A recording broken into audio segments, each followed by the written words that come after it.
nombre del Padre, del Hijo y del Espíritu Santo. La Sociedad de San Vicente de Paúl ha dejado unas bolsas para el mandado en la entrada de la iglesia, para que ustedes se la lleven y las traigan con comida el próximo fin de semana. Y la Asociación de Guadalupanas estará vendiendo boletos para una rifa después de la misa para el día 10, para el Día de las Madres. Muy bien, pues estamos celebrando el Domingo de Pasión, que es una anticipación ya de la Semana Santa. Se le llama Domingo de Pasión y luego el próximo domingo tenemos el Domingo de Ramos. Y hoy, pues la liturgia nos presenta el motivo o la razón donde comenzó todo el drama de la pasión, que es prácticamente el rechazo o el desconocimiento de los judíos, que en palabras de nuestro Señor, los judíos no tendrían que ver nada con Dios. Jesús mismo le dice: ustedes no son de Dios. Sí. Hoy por hoy, pues todo el mundo quiere tener que ver con ellos, ¿verdad? Como si fueran buenos. Sí. La realidad es que la nación judía ha vivido bajo el peso del castigo por más de 2000 años. Y eso es extremadamente feo y serio, ¿verdad? Entonces, termina el Evangelio diciendo que ellos tomaron piedras para arrojárselas. Pero él dice, el Evangelio, se ocultó, se escondió y dejó o abandonó el templo. Entonces, consideremos dos cosas. La primera, que no hay mayor desgracia para nosotros que Dios se canse de nuestra ingratitud, de nuestra indiferencia, de nuestras infidelidades y se esconda de nosotros. Sí. Ustedes no tienen ni idea de cuántas personas, quizás a su mismo alrededor, de cuántas personas Dios se ha ocultado y no sabemos si lo volverán a ver. ¿Por qué? Por la infidelidad, la ingratitud, la indiferencia, la ceguera espiritual. ¿Sí? Entonces, en cambio, qué dicha para nosotros cuando Jesús está presente en nuestra vida. Podemos estar pasando por la peor de las tempestades, y en cuanto Jesús se hace presente, todo se calma, se tranquiliza. Ustedes recuerdan el pasaje de la tempestad calmada de los discípulos en medio del mar de Tiberíades. Entonces, lo mismo para aquellos 5000 hombres y mujeres que dejaron todo y siguieron a nuestro Señor al otro lado del mar, que están en medio del desierto y se hallan sin nada. Todo fue, lo único necesario era que Jesús estuviera con ellos para que todo lo remediara. Sí. Entonces, en cambio, se ausenta Jesús de la presencia de Lázaro y Lázaro se muere. Sí.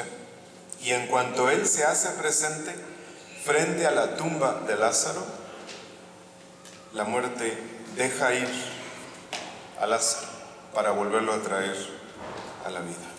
Entonces, no hay absolutamente ninguna cosa o persona o acontecimiento que pueda representar para nosotros tragedia alguna si tenemos presente a Cristo. Sí, en cambio, ¿qué males no nos pueden suceder si Jesús se retira de nosotros? ¿Sí? Sale Jesús, como lo dice el Evangelio, del templo, y de ahí comienza el peor de los castigos para el templo, para la gente y para el pueblo de Israel, que en ese entonces nunca se vio angustia ni muerte ni mayor mal que el castigo de la ciudad y el pueblo de Jerusalén. Sí, entonces, ¿de dónde salió o cuál fue la causa del esconderse Dios de su misma gente? Pues la causa está en no querer reconocer a Dios, no querer reconocer el bien de Dios. ¿Sí? Ustedes recuerdan en la mañana de la resurrección, cuando María Magdalena está frente a Jesús y ella no logra reconocerlo. ¿Por qué? Porque el demonio tiene esta idea de provocar en nosotros una fascinación con el mal. ¿Sí? El demonio fija en ustedes esta fascinación con las cosas que están mal. María Magdalena, después de haber llorado tanto, de haberlo esperado toda la noche frente a la tumba y no verlo, ¿sí? Entonces, ni los judíos, ni la inmensa mayoría de la gente de hoy que vive en la indiferencia o en la ingratitud o en la impiedad pueden reconocer el bien de Dios. ¿Sí? Entonces, en eso consiste el mal o el demonio que nosotros hoy conocemos con el nombre de asedia. No sé si ustedes habrán escuchado esa palabra. La palabra asedia viene de agrio, de ácido, de vinagre, de acidez. ¿Sí? El Salmo 69 aplica estas palabras a nuestro Señor en la cruz y dice: para mi sed me dieron vinagre. ¿Y qué le dieron a Jesús en la cruz cuando Él dice tengo sed? ¿Le dieron vinagre? Es decir, empeñarnos en no querer reconocer, en no querer corresponder a Dios, que en vez de corresponderle con amor, le correspondemos con lo contrario de la caridad, que es la acidez, la indiferencia, la ingratitud, o en otras palabras, el demonio de la asedia. ¿Sí? Que es una fijación, una fascinación por el mal. Una fascinación por el mal, por las malas palabras, por el vivir mal, una fascinación por vestirse mal. Ustedes han de saber que hay gente, especialmente las mujeres, que no se pueden vestir bien. No se pueden vestir bien. Y uno dice, ¿qué es lo que sucede? Bueno, el demonio las tiene por ahí detenidas por esta fascinación con el mal. ¿Sí? Entonces,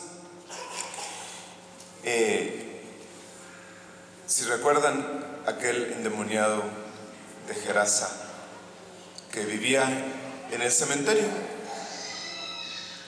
y en cuanto ve a Jesús, él que está poseído por legiones de demonios, le dicen a Jesús: ¿qué tienes tú que ver con nosotros? Esta misma influencia del mal acontece en muchos de nosotros, en no querer tener nada que ver con Dios. Es más, llegar a pensar que Dios es malo. Y por eso dice el endemoniado: nosotros sabemos quién tú eres, pero no te amamos. Ese es el demonio de la asedia presente en las personas. Sí. Entonces, eso fue lo que provocó el que Jesús se haya escondido de esta gente. y de cuántas personas y de cuántos países Dios no se ha escondido a causa de esta indiferencia. Entonces, ya nosotros podemos aplicar este horrible castigo a un alma cuando de la cual se retira la gracia. ¿Sí? Entonces, podemos, por ejemplo, fijarnos en países enteros, en regiones enteras. Díganme ustedes, ¿qué país de este continente vive en la gracia de Dios?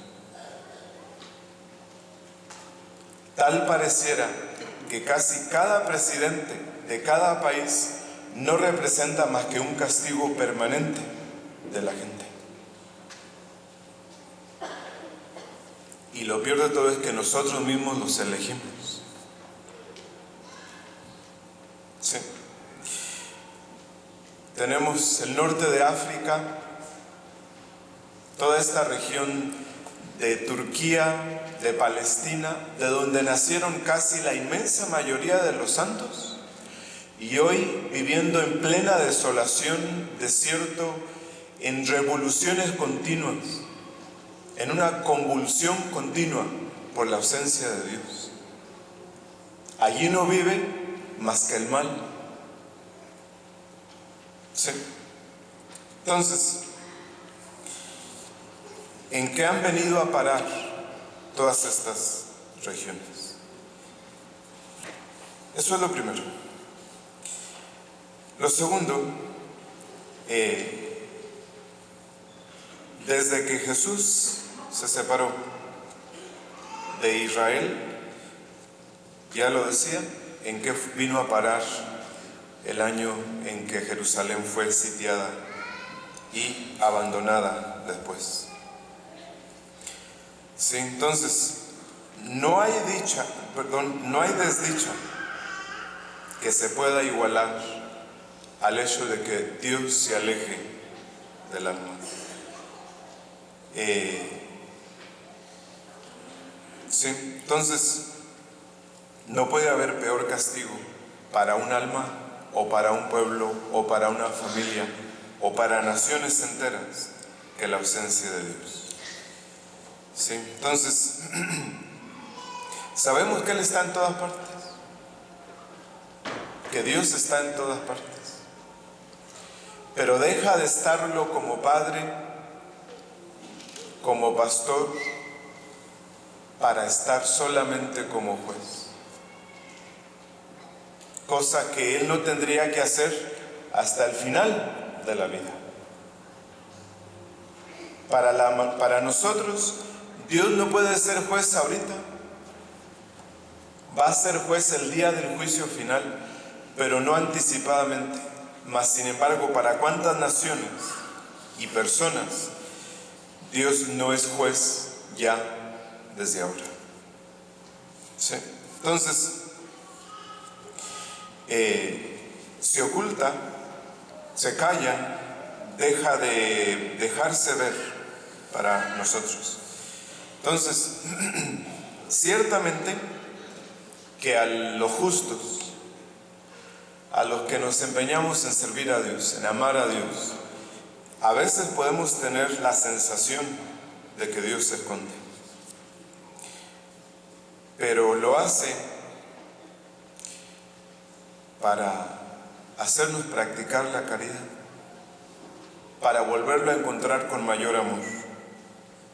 En cambio, imagínense, ustedes llevan a un enfermo con el doctor, lo tiene internado 2 o 3 semanas y el enfermo no se mejora y el médico dice, llévenselo a la casa para que se muera.